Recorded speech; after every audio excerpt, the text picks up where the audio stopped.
Good afternoon, Professor Abuit. Today, my group and I have the pleasure to present our final project of airline operations. First of all, we have to point that modern airline operations represent an intricate system where regulations, technology, human factors, and environmental conditions converge to ensure the safe, efficient, and reliable transport of passengers and goods worldwide. These operations are governed by stringent standards like 14 CFR Part 821, which sets the foundation for airline certification and compliance, alongside other critical factors such as meteorology applications, mail and CDL management, and performance optimization. The project delves into key operational aspects, including the National Airspace System, IFR chart applications, route optimization, weight and balance procedures, human factors, NATLA requirements, ETOP standards, and IFR flight planning. Each element contributes uniquely to the broader ecosystems, enabling airlines to navigate challenges such as adverse weather, air traffic constraints, and regulatory complexities, while maintaining safety and efficiency. By exploring these interconnected components, this project aims to provide a comprehensive understanding of the mechanisms that underpin global aviation operations and their role in shaping the future of air travel. The first topic of the presentation is 14 CFR Part 121. 14 CFR Part 121 is a section of the U.S. Federal Aviation Regulations, and the role in regulating commercial air transport is to establish rules for the operation of commercial air carriers. This regulation ensures that air carriers meet strict safety, maintenance, and operational standards. Part 121 is crucial for overseeing commercial air transport in the United States, as established by the Federal Aviation Administration, to guarantee the safety and reliability of scheduled air operations. This regulation set forth essential standards that enhance safety and operational integrity in several key areas. The first one is crew training. Airlines are required to deliver thorough initial and recurrent training for flight crews, equipping them to manage both routine operations and emergencies. The second one is aircraft maintenance. Part 121 enforces strict maintenance requirements, including regular inspections and repairs to ensure that all aircraft are safe and airworthy. The third one is operational control. The regulation provides guidelines for effectively managing flight operations, scheduling and resource allocating, ensuring adherence to safety standards. The fourth one is career certification. Air carriers must demonstrate they can safely operate with qualified crews, suitable aircraft, and proper maintenance programs. And the last one key area is flight and duty limits. It establishes restrictions on the working hours and reserve period for flight crew to avoid fatigue related safety issues. Collectively, these components contribute to the safety and efficiency of commercial air transport while helping to build public confidence in the aviation industry. Compliance strategies. Airlines can employ various strategies to comply with 14 CFR Part 121 regulations. To comply, airlines establish safety management systems, extensive training programs for flight crews, strict maintenance protocols, and the established operational control center for real-time flight monitoring. Airlines also maintain open communication with the FAA regarding regulatory updates, where the FAA checks for adherence to operational standards crew qualifications, and maintenance procedures. In case of non-compliance, consequences can be severe. They can result in substantial fines, operational restrictions, increased scrutiny, and legal repercussions, underco- underscoring the importance of these compliance efforts. For example, if an airline fails to properly maintain its fleet or if its flight crew do not meet training requirements, the FAA may impose penalties or temporary ground flights. Case studies. The first case study is United Airlines maintenance violations. In 2015, the FAA discovered United failed to properly track and address certain maintenance discrepancies in its fleet that were a violation of 14 CFR Part 121. As a result, the airline was fined with $2.75 million and have to implement a comprehensive corrective action plan. This case showed the impact of non-compliance on operations. The airline was forced to undergo heightened scrutiny, which included additional oversight and audits by the FAA. While United continued its operations, the financial penalty and operational restriction affected the airline's reputation and increased operational costs. The second case study is American Airlines flight crew scheduling violations. In 2017, the airline was found to have allowed pilots to exceed the maximum duty periods, which could lead to fatigue and compromise safety. American Airlines was penalized by the FAA for violating flight crew duty time limits as stipulated under 14 CFR Part 121.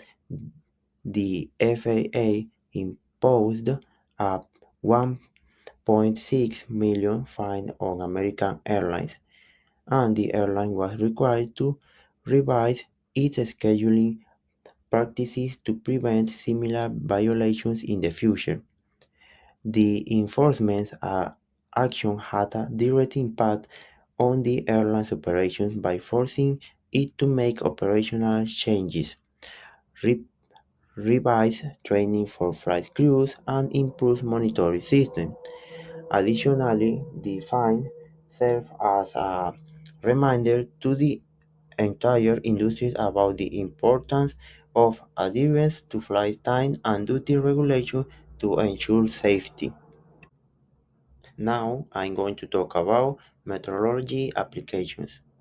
Meteorology is extremely important in aviation because it directly impacts flight safety, efficiency, and comfort. Weather conditions are unpredictable, and even small changes can have significant effects on flight operations. Before takeoff, pilots and airlines carefully review weather reports to determine the safest and most efficient route. Factors like wind speed, visibility, precipitation, and cloud cover are all considered to avoid dangerous conditions like turbulence or storms. Once in the air, weather can require quick decisions, like changing altitude to avoid turbulence or altering the route to bypass thunderstorms. This constant monitoring ensures the safety, comfort, and efficiency of the flight, helping airlines avoid delays and minimizing risks to passengers and crew. Now let's talk about weather data sources. To stay ahead of weather challenges, airlines use a variety of tools to gather and analyze data like METAR, Meteorological Aerodrome Report, These hourly weather reports provide up-to-date information about conditions at airports. They are critical for planning safe departures and arrivals. The second data source is TAF, Terminal Aerodrome Forecast, provide weather predictions for specific airports over the next 24 to 30 hours, helping airlines prepare for potential weather changes that could affect flight schedules. Pilot Pilot reports. They are reports made by pilots that provide real-time observation of weather conditions encountered during flight. They offer first-hand data on weather conditions that might not be captured by radar or other meteorological systems. And the last data source is SIGMENTs, Significant Meteorological Information. They are official weather advisories issued by meteorological authorities like the National Weather Service in the US to inform pilots and flight planners about hazardous weather conditions that could affect flight safety. Application in flight planning. Meteorological information is integrated to optimize flight operations, from pre-flight preparation to in-flight adjustments. This data helps airlines and pilots make informed decisions to ensure safety, efficiency, and cost effectiveness during the flight planning process. Before takeoff, weather data helps determine the best flight route by considering wind parameters, weather hazards, and jet stream conditions. It also affects airport selection based on visibility, wind directions, and the risk of icing. During flight, pilots use real-time updates to adjust altitude or course to avoid turbulence, storms, or icing. Post-flight weather data is reviewed and analyzed to assess the accuracy of the flight planning and decision-making processes. This evaluation helps to compare the actual conditions encountered during the flight with the forecast weather, identifying any discrepancies and improving future flight planning strategies. Case study. The example for this case study is American Airlines Flight 1420. The crash of American Airlines Flight 1420 in 1999 highlights the critical role of weather in flight planning and operations. The flight encountered severe thunderstorms, heavy rain, and strong crosswinds during its approach to Little Rock National Airport. Despite warnings of deteriorating weather, the crew opted to proceed with landing rather than diverting, a decision influenced by time pressures and duty limitations. Upon landing, the aircraft hydroplaned on a wet, ungrooved runways and overruns, resulting in 11 fatalities. This incident emphasizes the importance of continuous weather assessment, adherence to operation limits, and effective decision-making under stress. It also led to safety improvements, including enhanced runway design and better crew training for adverse weather scenarios. The crash of American Airlines Flight 1420 had a significant impact on the airline, both operationally and reputationally. Operationally, the incident led to intensified scrutiny of American Airlines flight safety protocols, particularly regarding decision-making during adverse weather and compliance with duty time regulations. Okay, so now I'll be speaking about MEL and CDL. MEL, or Minimum Equipment List, is a critical regulatory document that specifies which components of an aircraft may be inoperative while maintaining safety standards for legal operation. It is derived from the Master Minimum Equipment List, created by the manufacturer and approved by regulatory authorities such as the FAA or EASA. Operators customize the MEL for their fleet, tailoring it to specific aircraft configurations and operational requirements. The MEL categorizes equipment as essential or non-essential, ensuring that any inoperative items do not jeopardize the safety of the flight. For instance, essential items such as navigation and communication systems are prioritized for functionality, while non-critical systems like in-flight entertainment may be deferred under specific conditions. These lists are pivotal in decision-making during pre-flight inspections and help ensure flight proceed without undue risk or unnecessary delays. Now we have the CDL, or Configuration Deviation List. This one focuses on external components of the aircraft, such as fairings or access panels. While the MEL deals with internal system, the CDL permits limited operational flexibility when specific external components are missing or damaged.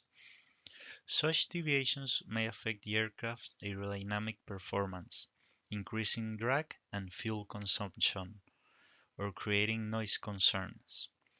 Operators must strictly adhere to CDL limitations, as these deviations often come with operational constraints to mitigate safety risks.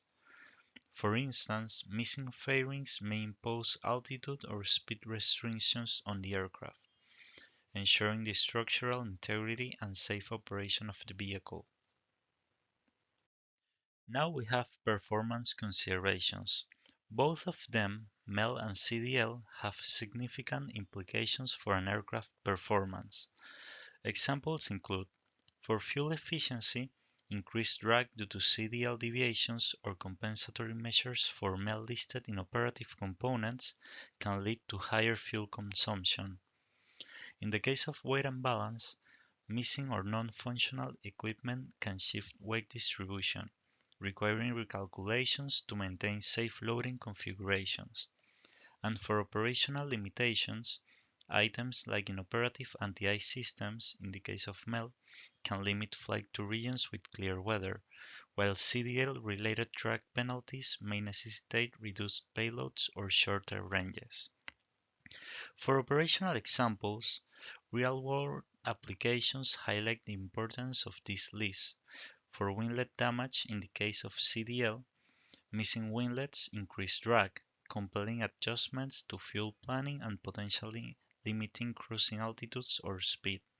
And for MEL, we have the navigation system inoperability. If a backup navigation system is inoperative, the flight may be restricted to specific routes or altitudes approved for operations with reduced navigation redundancy. Now I'll be explaining about NOTAMs and the NAS. NOTAMs, or Notice to Air Missions, are critical tools in aviation, designed to communicate time-sensitive and safety-critical information to pilots, dispatcher, and other aviation professionals. These notices provide updates on temporary changes in the national airspace system, such as closed runways, airspace restrictions, and navigation outages.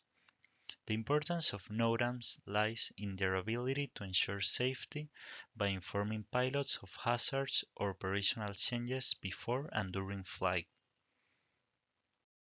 For the types of NOTAMs, we will be covering 7 principal types, and the first one is NOTAM-D.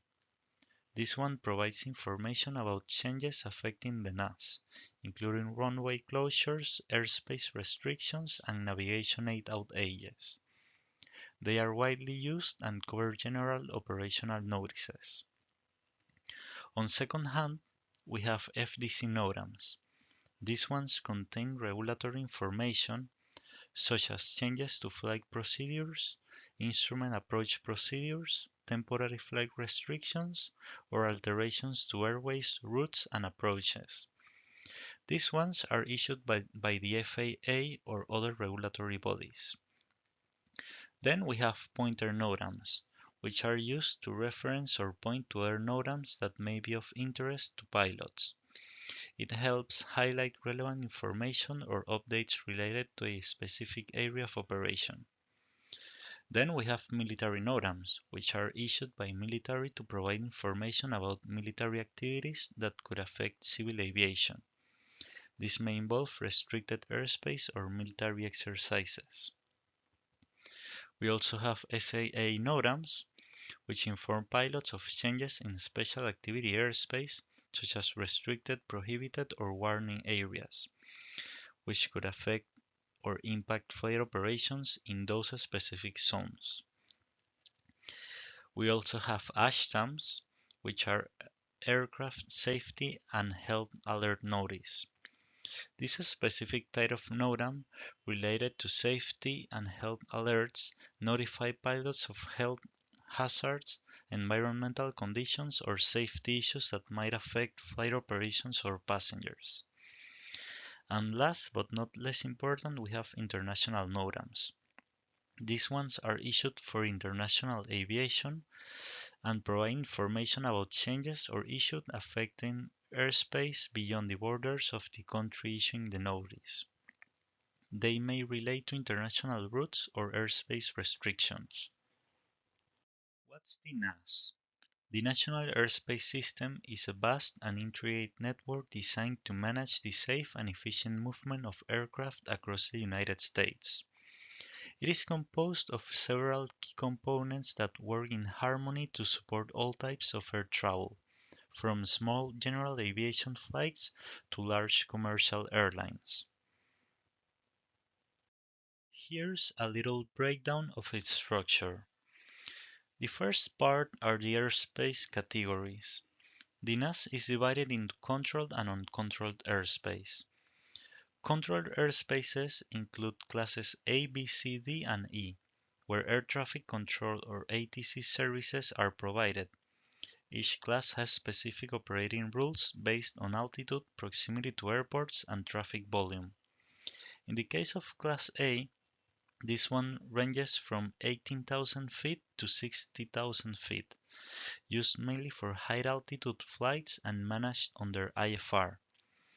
In the case of Class B, this one surrounds the busiest airports with stringent ATC clearance. And Class C and D covers smaller airports with moderate traffic and provides radar services for arriving and departing flights. For example, in the case of Panama, Tocumen International Airport is a Class C airport. And for uncontrolled airspaces, these ones are Class G and are low-altitude airspaces not actively managed by ATC. As second element, we have the air traffic control. ATC facilities are the backbone of the NAS, ensuring safe aircraft separation and traffic flow. We have tower control, which manage movements on airport runways and immediate surrounding airspace.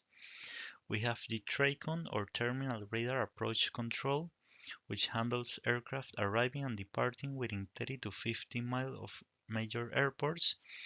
And we have the ARTCC or Air Route Traffic Control Centers, which controls en route traffic over larger geographic regions at higher altitudes.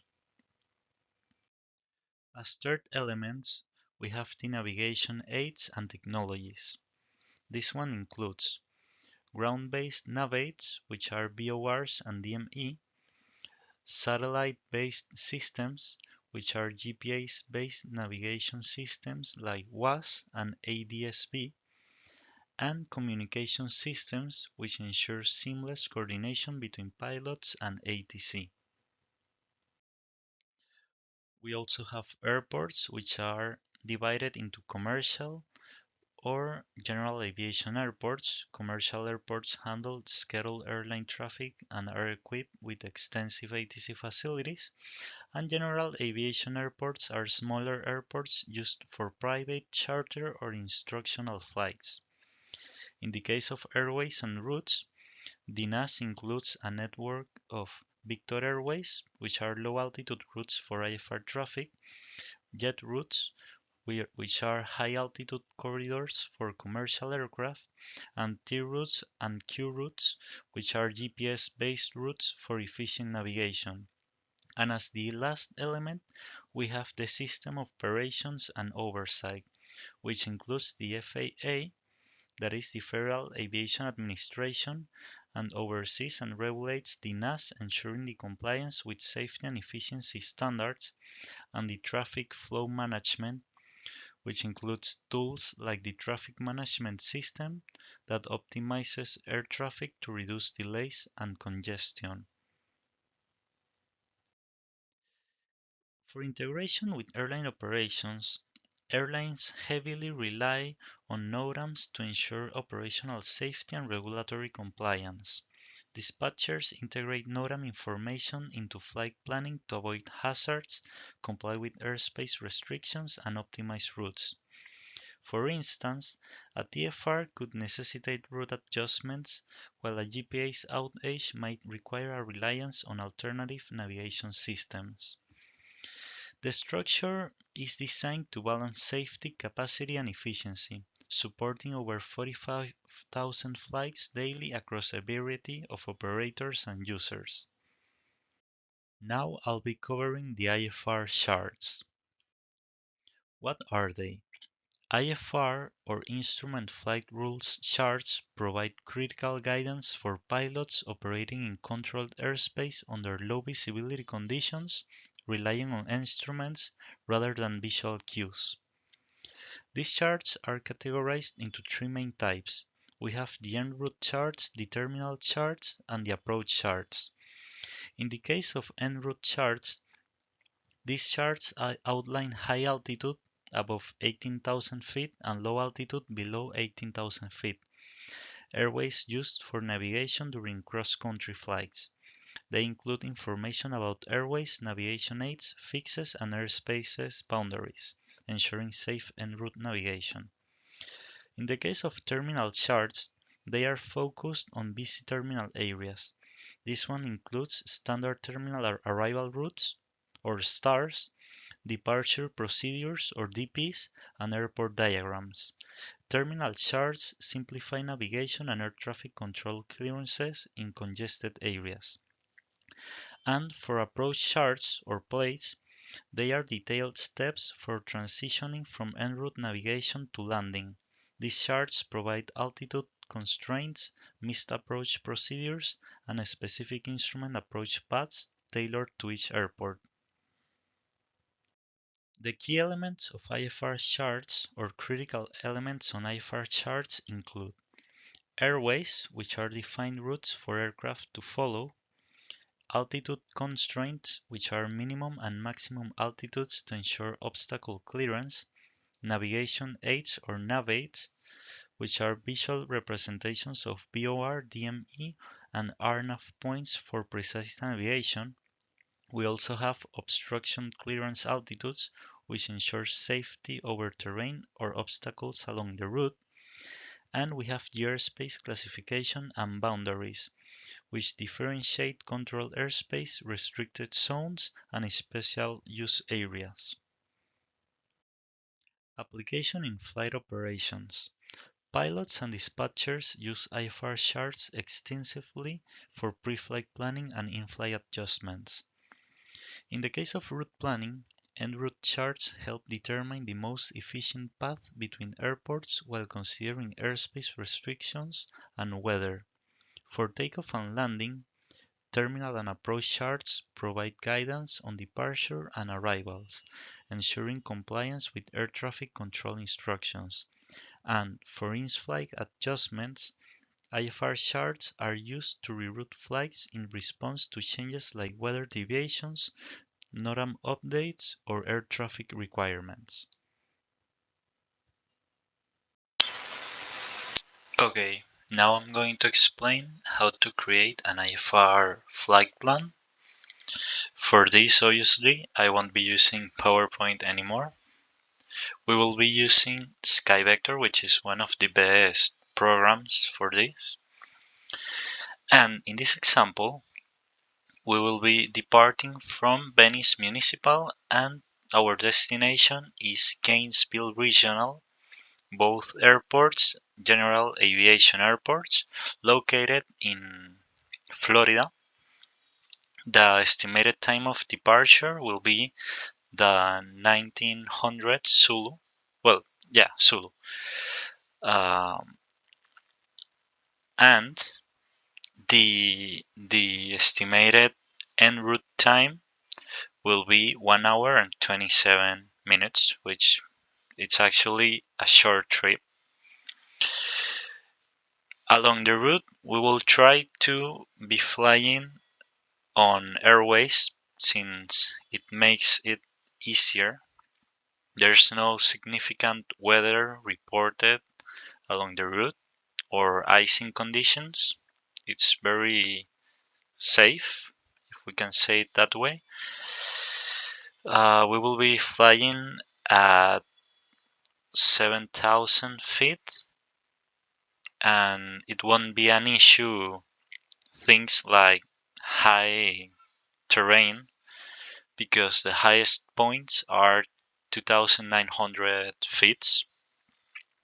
For our departure procedure, we will be using the RNAV runway 5 since it launches us directly where we want to go, which is up.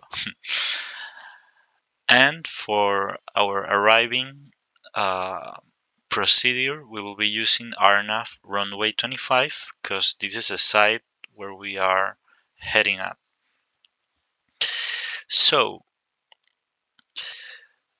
on the departure airport, we can see that the METAR is very safe. It doesn't drop anything hazardous. For our arriving airport's staff, it doesn't actually says anything on an hour that we will be operating, so it's very safe, and the actual meter says everything is clear, so the conditions to land are safe. And this was a little example on how to create the IFR flight plan. Uh, it's actually it's actually very complex in some ways, but this was a small example for it for a domestic flight. Good evening, Professor. I'm Oscar Pinzon, and I'm going to talk about IFR route optimization. It is choosing the most efficient route for flight under instruments flight rules, considering air traffic, weather, and navigation aids. Importance: we have three: reduce fuel consumption, save time, lower cost. Beginning with reduce fuel consumption, avoid unnecessary detours and altitude changes. Number two, save time. Choose shorter or less crowded routes. Number three, lower cost. Less fuel used and shorter flights reduce expense. Okay, we're gonna see factors affecting route selection. Number one, wind. Tailwind reduce fuel used and flight time, while headwinds increase both, affecting route efficiency. Number two, air traffic control restrictions. Controlled airspace, no-flight zones, war zones, or space operation areas may require detours, adding distance or delays. Number three, airspace structure.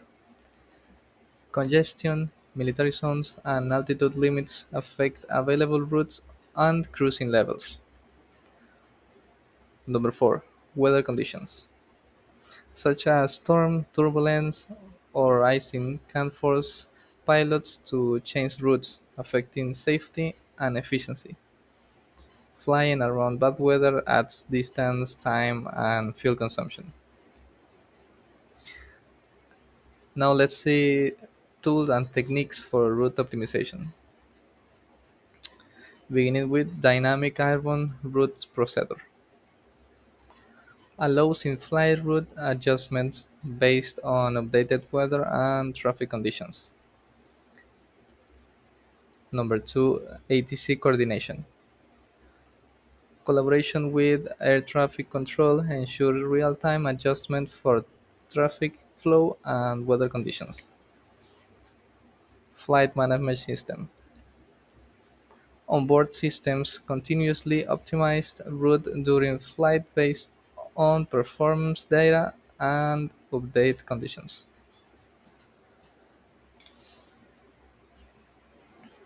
Okay, real-world application.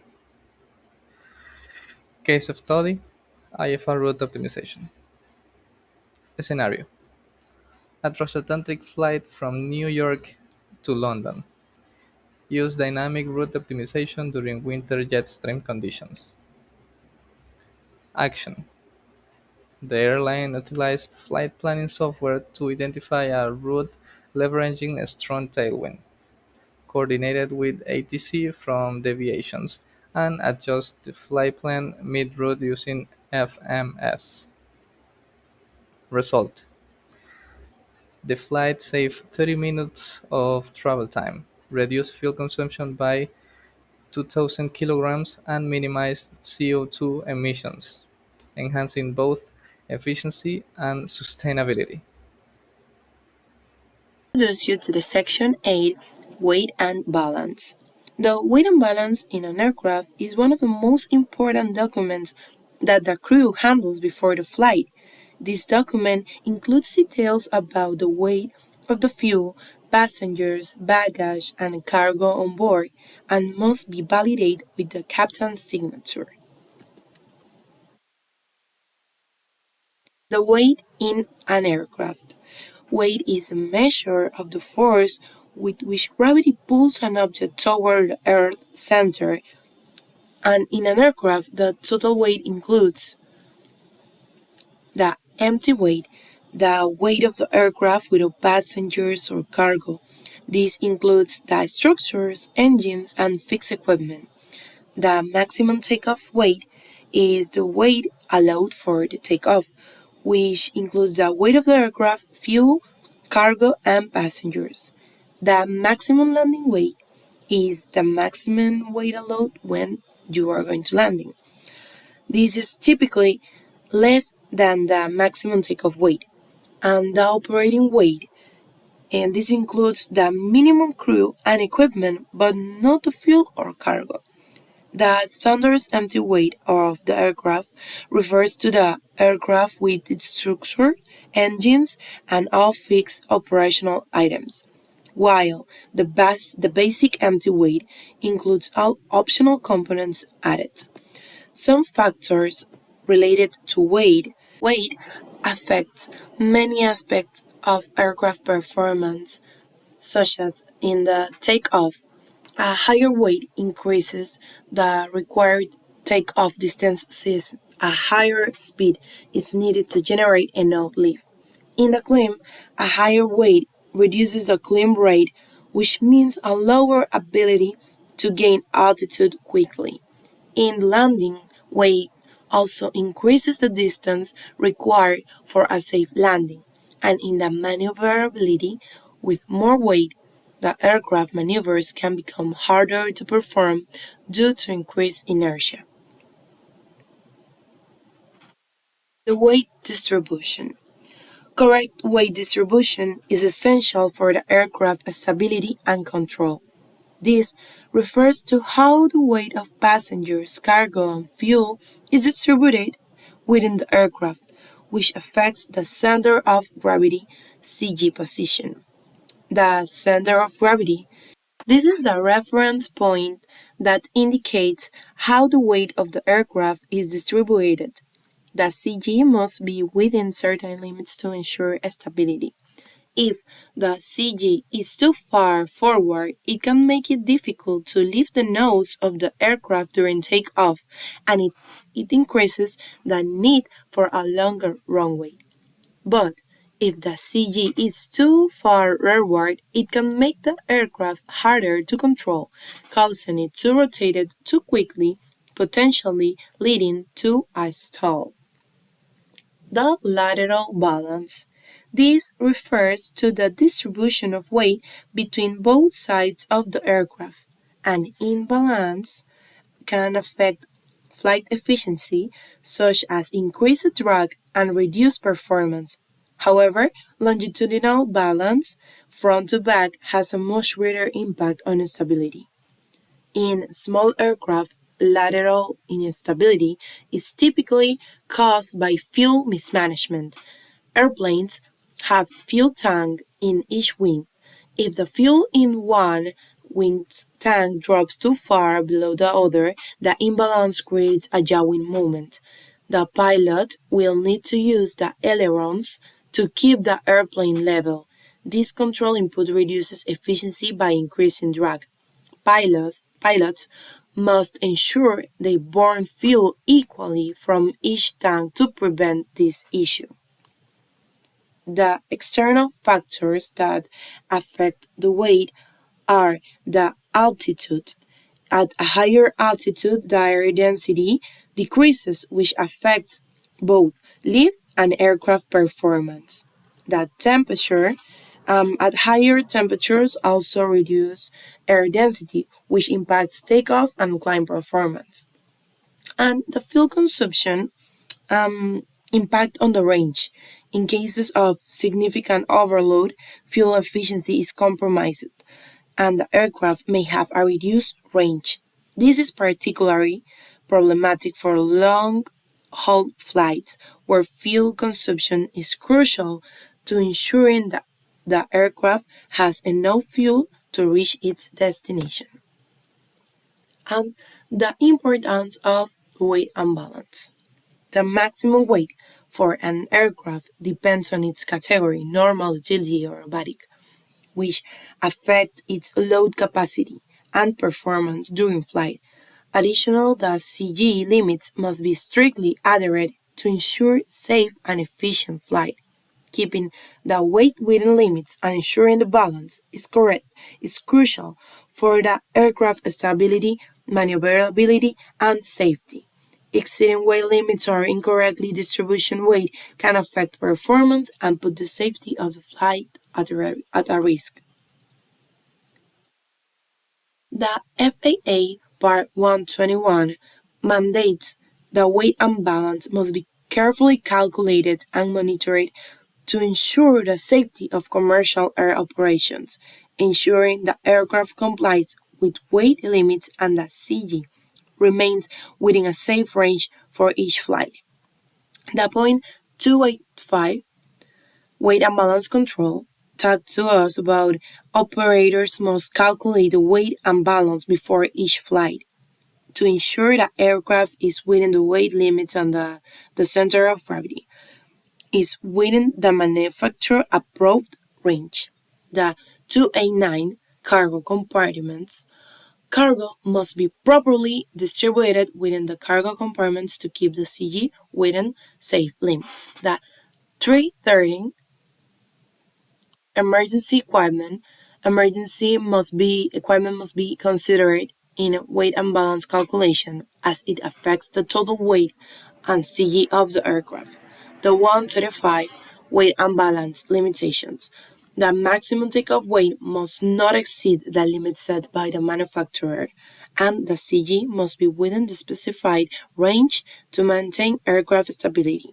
The 703 aircraft weight and balance record. Operators must keep up-to-date records of the weight and balance of each aircraft, including any changes to the aircraft that affect its weight or load distribution. How to calculate weight and balance? The first step is make your table. Weight and balance start with a blank table that you can fill out for every flight. Many schools and FBOs provide you with a planning sheet, but it's easy to make your own. The first column will be weight, the second arm, and the third will be moments. The formula is this one: weight arm equals to moments. The second step is find the aircraft empty weight and moment. You can do the paperwork until you know which airplane you will be flying. The only official source for the empty weight, CG, and moment of the airplane is the official record found in that particular airplane POHAFM. Do not use the simple information found online or in your personal PIM. The official record comes from the last time a mechanic physically weighed the aircraft. It should be signed by the AMP and specify the airplane. From this form, you need the empty weight and the total moment. Add this to the first row on your table. The step 3 is weight your year and passengers. Fill out all of the items in the weight columns. Estimates aren't good enough in small airplanes. You should use exact numbers. Don't be afraid to ask your passengers how much they weigh. Many FBOs have scale you can use if they don't know. Remember to include heavy jackets and boots if it's winter time. You should know how many gallons of fuel your plane holds, but how much does it weigh? Avgas weighs 6 pounds per gallon, so multiply the gallons by 6. If your airplanes burn Jet A, you will have a table that will tell you how much it weighs at various temperatures. It's usually a little over 7 pounds per gallon. Remember to include everything in the airplane that isn't bolted down. Commonly missed items are flight bags thrown in the rear seats or spare parts, oil, and various things stored in the baggage areas. The step 4 is find the arm for each station. Next, you need to know the arm for each weight on your list. This comes from the chapter 6 of your POH FM, and you have to fill your table. The step 5 is find a moment for each line item. Do the multiplication for each row to solve the moments. The step 6, find the total weight. Add up the weight columns. Is your total weight under the maximum takeoff weight for your airplane? If you are over maximum takeoff weight, you will want to double check your numbers. You might need to leave some items or people behind, or you could consider leaving with less fuel if it is safe to do so. The step 7 is find the total moment and CG. Your POHAFM will provide a way to find whether or not the airplane is in balance. It will provide an answer using the total moments, total arm, or both. Add up the moment column. This will be enough if you have a chart in your POHAFM for the loaded moments. Remember to correct it to the appropriate index that matches the information in your POH. You may have to divide by either 100 to 1000. If you need to solve for CG, take your total moment unindexed and divide by the total weight. A common mistake is to add up all of the arms, but this will not provide a helpful number. Instead, you need to calculate it based on the weights and forces in the airplane, which are represented by the moment and weight.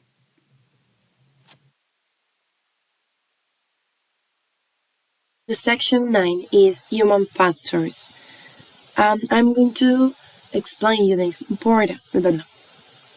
Section 9, human factors. I'm going to explain you the importance of the human factors in aviation. Human factors refers to the interaction between individuals and the systems within the aviation environment, which encompasses psychology, physiology, ergonomics, and organizational culture. These elements significantly influence decision making, crew actions, and the overall performance of aviation systems and procedures. Human factors are crucial in the aviation industry because they directly affect the safety and efficiency of airlines' operations. Studies have shown that a high percentage of aviation incidents and accidents are linked to human error. This is particularly important as the modern aviation environment becomes increasingly complex with the introduction of automation, high workload, and emotional pressure in critical situations. Therefore, addressing human factors is essential to minimize risks and improve safety standards. By focusing on human factors, airlines can mitigate the impact of this challenge, ensuring safer operations and better decision making by crews. Some common human factors issues in aviation. The decision making in critical situations. Pilots often have to make split second decisions that can have significant consequences. Factors like cognitive load, experience, and flight conditions can influence these decisions, leading to errors or rush actions. The stress and fatigue. Stress and fatigue are two of the most critical human factors affecting aviation safety. Long flight hours, irregular schedules, and high workload can impair a crew member attention, reaction time, and decision-making abilities. Fatigue can increase the risk of lapses in judgment and memory, further affecting flight operations. Communication and teamwork. Effective communication and teamwork are vital for ensuring safe operations. Miscommunication, unclear instructions, or lack of coordination between flight crews and air traffic control can lead to misunderstandings, errors, and accidents. A lack of effective collaboration within the team can compromise the overall safety of the flight. Mitigation strategies for human factors in aviation. The training and professional development. Continuous training is critical to minimizing human error. Programs that focus on decision making, managing stress, and improving communication should be implemented at all levels of the organization. Simulation training for high pressure scenarios helps crews develop the necessary skills to make informed decisions quickly. Technological support. Advanced systems like flight management tools, collisions, avoidance, and predictive maintenance are essential in reducing the reliance on human judgment. However, these technologies must be user-friendly, intuitive, and supported by proper training to ensure they enhance decision-making rather than cause further errors. Promoting a health environment. Reducing stress and fatigue among crew members is essential for ensuring operational safety. Airlines should manage work schedules to allow adequate rest, provide mental health resources, and promote overall well-being. A healthy work environment directly contributes to improved alertness and decision making. Continuous monitoring and feedback. Establishing a system for ongoing monitoring and feedback helps airlines identify potential human factor risks. Regular reviews of incidents, crew feedbacks, and data analysis can highlight areas for improvement and lead to the adjustments of training, policies, and operational procedures to mitigate future risk. And the last, multidisciplinary collaboration. Engaging experts from various fields, including psychology, ergonomics, and risk management, as I mentioned, can provide a comprehensive approach to understanding and addressing human factors. Collaborative effort helps develop research programs and interventions that can enhance aviation safety on all levels.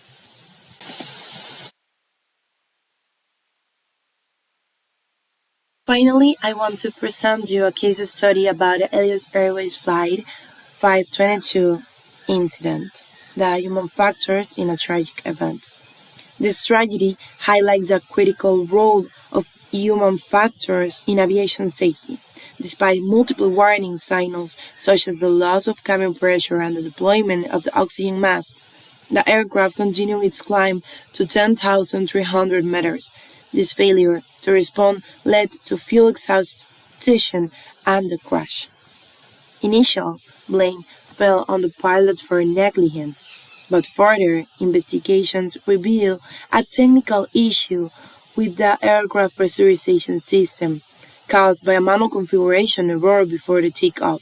The first officer responsible for monitoring cabin pressure did not follow emergency procedures when the oxygen mask developed at 4,200 meters, leading to a loss of all 121 passengers.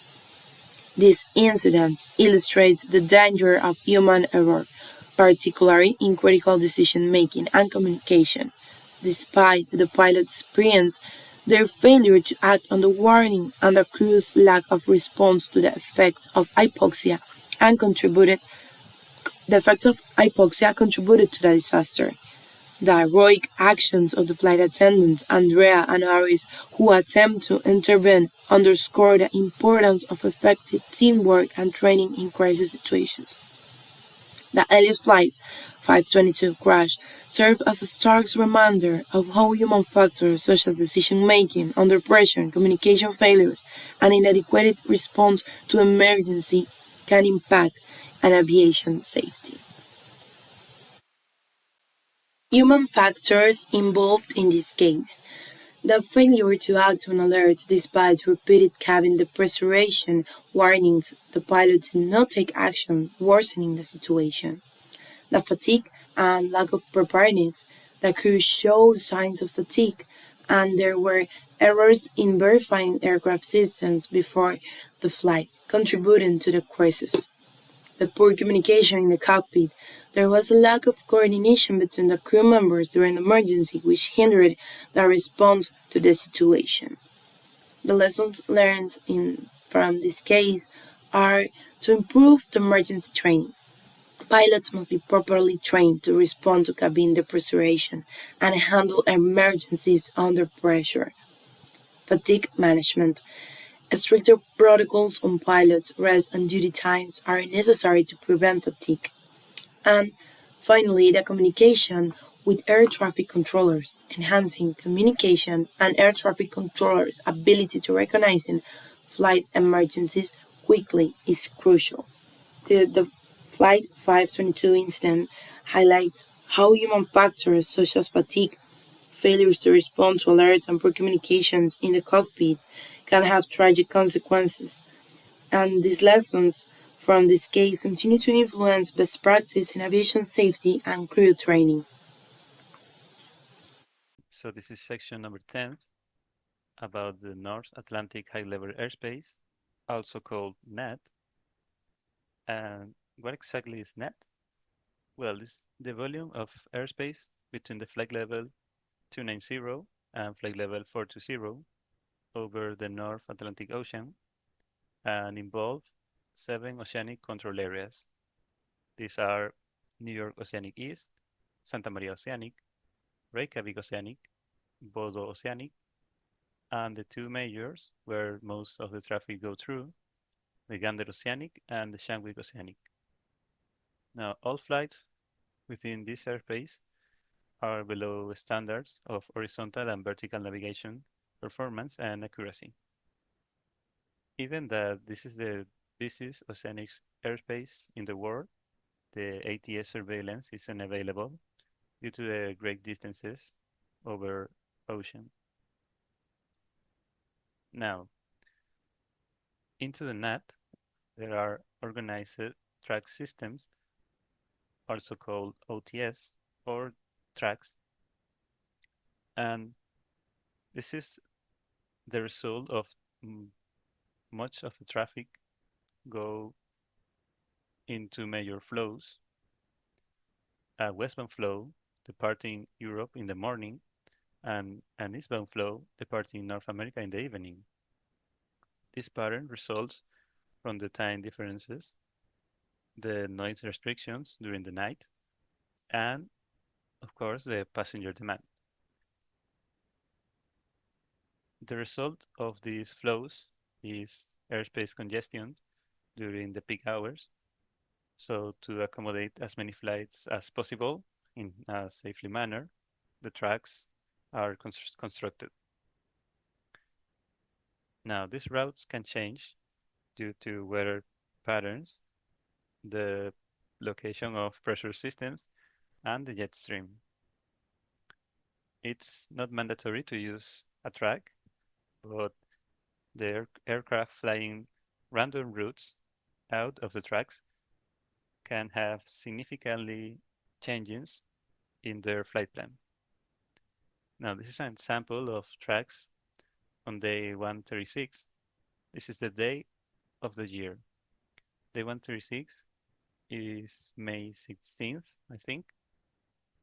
And this is an example of the eastbound tracks. Now, the eastbound tracks begin with track Zulu, then Yankee, then X-ray, and so on. And the westbound tracks begin with track Alpha, then Beta, then Charlie, and so on. Each track has a fix point, an entry fix point over here, then other fixes during the route, and then two exit points. The first is where the aircraft exit the track, and the second is where the aircraft enter the Europe airspace. Now, each track has their own approved flight levels. For example, track Zulu has flight level 320, flight level 360, and 380 and 400. This track has few flight levels approved compared to track S-Drain. This could be due to the weather or the jet stream, or maybe a airspace restriction. Now, regulations over the net. Below the net, from flight level 60 and flight level 280, there is a vertical separation equal to the RVSM airspace of 1,000 feet vertically, and also all the flights above flight level 410 will be separated by 2,000 feet vertically. Now the lateral separation is a distance based in approximately 1 degree of latitude, or also 60 nautical miles. The longitudinal separation is based in time. The standard time interval for aircraft following the same track is 10 minutes. Now, the communication over the net is something strange due to the traditional radar coverage is unavailable for the great distances over the ocean, and it necessitates the use of alternative communication methods such as CPDLC and SATCOM. This is an example of the very high frequency coverage over the net at flight level 300. As you can see, there is a chunk over here that is not covered by the radio. Now, about these communications methods, the high frequency radio can be affected by atmospheric interference, such as solar flares, which may degrade its reliability.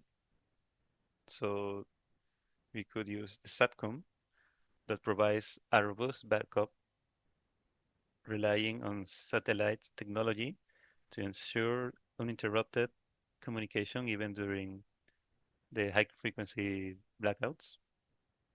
There is also the controller pilot data link communication. This is a text-based system that reduces the risk of miscommunication and especially useful during the high traffic areas or high traffic hours. And flight planning over on net. All the crews intending to route into one of the tracks will require a copy of the current NAT track message to plan and execute their flight. Each dispatcher must choose an entry that suits their flight and aiming course to the fuel efficiency. But this not always go with the plan. ATC can change the route because maybe too congested or maybe a restriction. But once inside the route, you must pass a fix point given coordinates and report at each fix point. Now, the ATC flight plan is a crucial point. There has been many flight plans with a lot of mistakes, and this is a problem, especially in a congested area such as the NAT. So the ICAO has made a reference to reduce these errors in the flight plan, such as indicate correctly the speed in each phase of the flight, a good description of the plane route, whether a track or an alternative route will be followed, and also offering an estimate of the entry and exit times to the oceanic airspace and the domestic point. Now, in our case of study, we must take into consideration our point of entry, receive the authorization to leave towards the oceanic airspace, and then the authorization to enter the NAT airspace. Also, remember to indicate the fear that we will crossing, as well as the flight levels, and don't forget to choose the alternate airports and take into account the deviation points in case of emergency and the procedures to follow in case of emergency. Also, once we leave the net, secure to receive the authorization to enter the domestic airspace. Now, in this example, let's say we're flying from Amsterdam to Toronto, and these are the current routes published on the tracks. Now, when we are coming from Amsterdam around here, this will be a suitable track to enter, track beta, at the point of Gomup. This is the entry of the track. Then we could say we will choose a flight level, for example, from the Gomup point to this second fits, we could choose flight level 350, and then as we burn more fuel, we could go up over here to flight level 370 or 390 even to save the fuel. Now, as this track is a westbound track is taking us even further north to avoid the jet stream that is over here. Since the jet stream always go eastward, it will be a headwind and we will take more time to reach North America. So we will be required to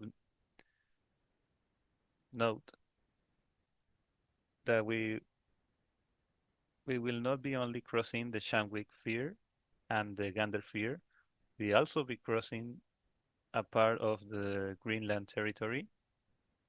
Now, once we leave the track on Urtak Point, we must contact ATC and receive authorization to enter the Canadian territory. And this is the example of NAT. Now, let's go with section 11, the Extended Range Twin Engine Operation Performance Standards, or ETOPS.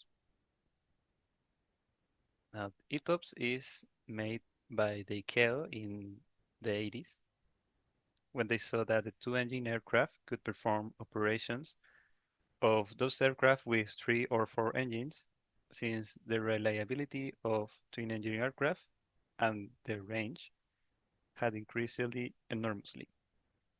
Now, previously, twin-engine aircraft could only fly up to a 60-minute barrier in flight time from an alternate airport on a single engine operating. With the new rules of ETOPS, the time can be spent up to more than 180 minutes in flight time with one engine out. And this is an example of the overview of ETOPS. This will be our departure point and destination. And this purple line is the 60-minute barrier from an airport. Now, previously, aircraft would have to fly all this north route to go to their destination, spending more time and fuel. But with the new rules of ETOPS, this line could be drawn around here and over here. Then this ETOPS flight portion is direct and save time and fuel, so the profit is better. Now, the regulatory considerations. First, an airframe or engine is designed to fail safe, so the critical systems, such as the electrical generators and the pressurization system, must meet strict reliability standards. Airlines with ETOPS must have a maintenance program approved by the corresponding authorities, such as the FAA, warranting the inspection of engines and critical systems. Routes must also be developed to comply with the capacities of ETOPS for their aircraft. So in order to be certificated for ETOPS, the airlines, the aircraft manufacturers also, and the pilots need to comply with these regulations. The initial ETOPS certification may be ETOPS 120 or ETOPS 180, maybe higher. The engines must be extremely reliable and have a low failure rates, typically less than one failure per million hours of operation. Yeah, that's very little. Now, the pilots must receive a specific training in ETOPS, and the ground personnel must be trained for specific inspections and faults. Also, the dispatchers must plan routes that meet their aircraft constraints Choose the best alternate, carefully calculate the fuel, and constantly monitor the flight. Also, the company must have an ETOPS operation manual detailing all the procedures and emergency procedures. Also, to choose an alternate, we must be aware of the weather conditions, the airport's operating status, the available services at the airport and airspace, such as the air traffic control, the fuel, and the maintenance. Also, we must consider our route and other factors such as adverse winds and the cruising altitude. Now, an important concept of ETOPS, the equal time point, or ETP. This is a geographical location along a flight route where the time it will take to reach a certain airport is the same as the time it will take to reach an alternative airport. An accurate equal time point is particularly important for longer flights over open water or unpopulated terrain, where the availability of diversionary airfields is limited. Now, during a flight, the equal time point may change, even if it's the same flight, due to the conditions, uh, to the weather, to the winds. Now, the equal time point in the flight plan helps to enhance the situational awareness of the pilots. Having them in paper also contribute to the situational awareness and to make the best decisions. Now, the dispatch can calculate an ATP for more than one airport. This ability is useful for when there are numerous suitable diversionary airports along the route. For example, this route over here, in this part of the flight, the alternate airport will be Gander for all this part of the flight.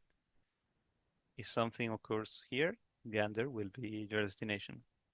But in the first equal time point, Gander and Keflavik are the same distance, or better said, at the same time.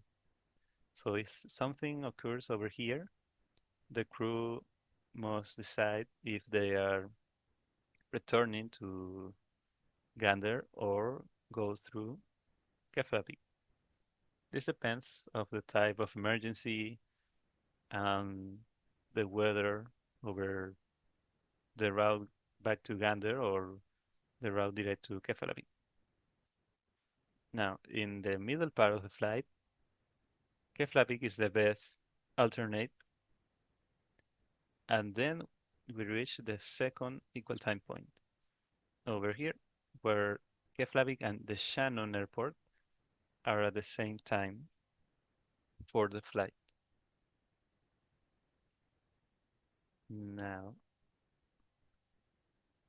let's see a case. This is the flight, the route Sydney to Los Angeles, an approximate distance of 6,500 nautical miles, average flight time of 13 to 15 hours, and the alternate airports in this route are Nadi Airport in Fiji and Honolulu Airport in Hawaii. Now the fears that will be crossing are, of course, the Sydney fear, then the Nadi fear over here, the Auckland Oceanic fear over here, and the Auckland, Oceanic East. This is a tricky one. Auckland and Auckland Pier. And the last one is the Los Angeles Pier over here. Now this sample is using an ETOPS of 180 minutes. And this route is flown mostly with 777 or 787, A350s, and A380s. All these aircraft has a minimum of 180 ETOPS, and it's important to take into account the alternates, as most of the flight will be over the ocean with very few parts that we will be crossing some airports, and this part of the flight could change due to the winds, the weather, and the jet stream. Over here in the south part, there is a strong jet stream sometimes, and in the middle part, there is the intertropical convergence zone where several storms and clouds are generated along with turbulence. Now, the fuel calculation must be meticulous since it must be calculated to reach an alternate with only one engine operating. Well, not in the case of the A380, but for the other aircraft. And maybe with possible headwind or tailwind that must be in our considerations. And we must consider the travel distances. Now, for the first equal time point over here between Sydney and Nadi is an easy one, I think. They because you go back to Sydney and with no problem. But over here in the second equal time point, there is a tricky one. The flight is in the boundary of both limits of the tops, and here they could reach some bad weather or a headwind, and they are over ocean, far from both airports. And then the third equal time point, that's another easy one, let's say, and they just go through the destination, or maybe if there is bad weather, as usual in, in Los Angeles, they could go to Honolulu with no problem. Now, not any airport can be chosen as an alternate. For example, the ones that are over Samoa and Kiribati, because the airport must have ground personnel and facilities that are suitable for our type of aircraft, and the possibility of the medical or technical emergency that we may have. When we are dispatching flights of this type, the follow-up is crucial since the plane will spend a lot of time over the ocean, so many events or situations must be solved for the safety of the flight and in our best ability. Okay, continue with IFR flight planning application. Process. Planning flights under instrument flight rules includes route design, weather analysis, performance calculations, ATC coordination. Number 1, route design. Choosing path based on airways, waypoints, and airspace restrictions. Number 2, weather analysis. checking conditions like wind, turbulence, and icing. Performance calculation, calculating fuel, weight, and altitude limits. ATC coordination, submitting flight plans to air traffic control for clearance. And we have the importance. It ensures safe navigation in low visibility, improves fuel and time efficiency, and follows regulations, reducing risk in complex airspace systems. Okay, key considerations. Number one, number one, rule selection. Optimized for efficiency while adhering to airways, ATC restrictions, and airspace structure. Number two, weather. Account for winds, turbulence, thunderstorm, and icing conditions to ensure safety and efficiency. NOTAMs. Checks for temporary airspace restrictions, hazard, or canceled airports that impact routing. Number 4. Aircraft performance. Factors in fuel capacity, weight, climb descent rates, and range to ensure operation feasibility.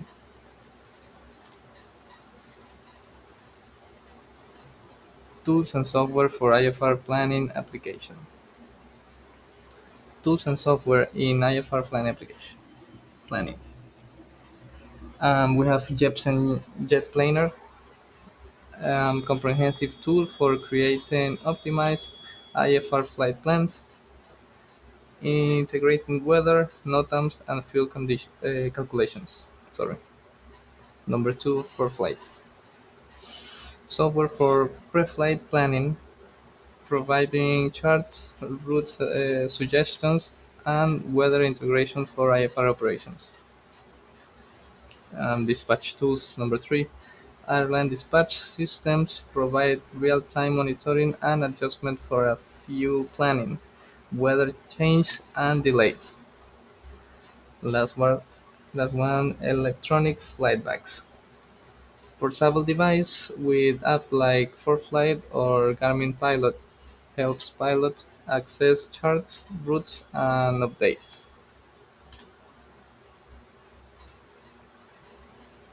IFR flight planning applications. Number 1. Preliminary planning. Choose the route. Use tools like Jepsen or ForFlight to select a route based on airways, waypoint, and airspace rules. The route should be efficient, safe, and follow regulations. Check NOTAMs. Look for temporary restrictions, airport closures, or hazard that might affect the route. Aircraft performance. Enter details about the aircraft. Can be weight, fuel capacity, altitude limits. That's uh, to ensure the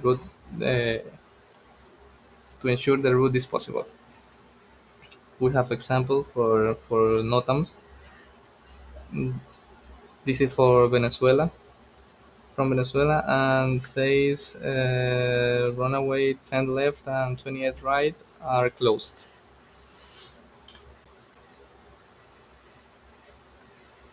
IFR flight planning application. Number 2, weather assessment. Wind conditions. Check for tailwinds to save fuel or avoid headwinds that use more fuel. Use weather tools like ForFlight. Other weather factors. Look for turbulence, icing, or storm along the route. Change altitude or waypoint if you need.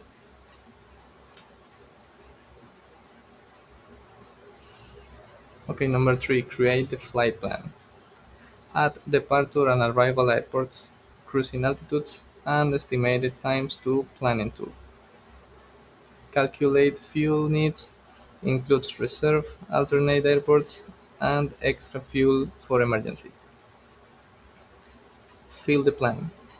Send the IFR flight plan through an electronic system like ForFlight, making sure it meets ATC requirements. Number 5. Pre-flight review. Double-check the plan using an electronic flight bag. Review the weather updates and confirm weight and balance. Talk to ATC for departure clearance and update the route if needed due to real time traffic. Number 6. Adjust during the flight. Used onboard systems like the Flight Management System or DARP to make changes to the route based on updated weather or ATC instructions. Number 7. After the flight. Review the flight log to check for route change, fuel use, and efficiency. Use this information to improve future plans.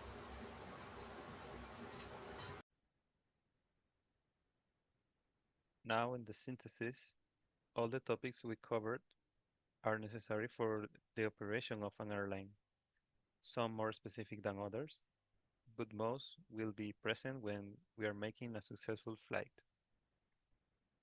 Now, the 14 CFR Part 121 is the regulatory framework that establishes the standards for safe flight operations. These regulations cover everything from certification to emergency procedures, guiding how the elements like the aircraft performance and the equip limitations defined by the MEL and the CDL are managed. At the same time, the meteorology directly impacts planning and operations. Factors such as winds, visibility, storms affect both aircraft performance and EFR route selection. Proper weight and balance is also another critical factor.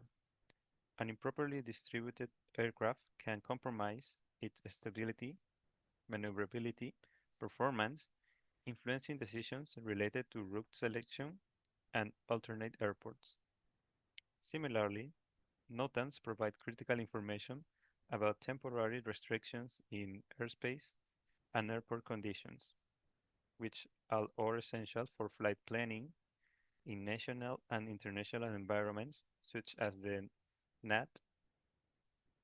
Now, this last one is connected to long-haul flights under ETOPS standards. All these factors must be considered together. The meteorology and NOTAMs determine alternate airport options, while compliance with the MEL and CDL and aircraft performance ensures the capability to safely operate over long distances. Additionally, in these flights, the human factor plays a central role, as crews must interpret data, manage fatigue, and make critical decisions in real time. Airlines operations are interconnected systems which each component has its role and simultaneously influence in others. Well, as a conclusion of this work, it is worth saying that modern aviation needs clear rules, technology, and human focus to be safe and efficient. The 14 CFR give the legal rules of managing mail and CDL list, which help balance safety and operations. Weather and NOTAMs are important for flight planning, helping pilots avoid bad weather and temporal restrictions. These are key for safe flights and IFR routes, supported by the detailed charts and flight plans. Things like weight and balance, human factor, and certification like ETOPS or NAT high level operations are important for long international flights. Good IFR planning and following set routes save fuel and improve safety. Together, these areas show how rules, navigation tools, and human decisions must work together in complex systems.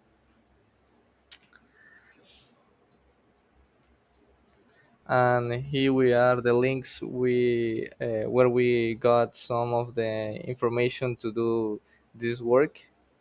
And without anything else to say, thank you, teacher, for teaching us this subject this semester. It was a pleasure. Good luck.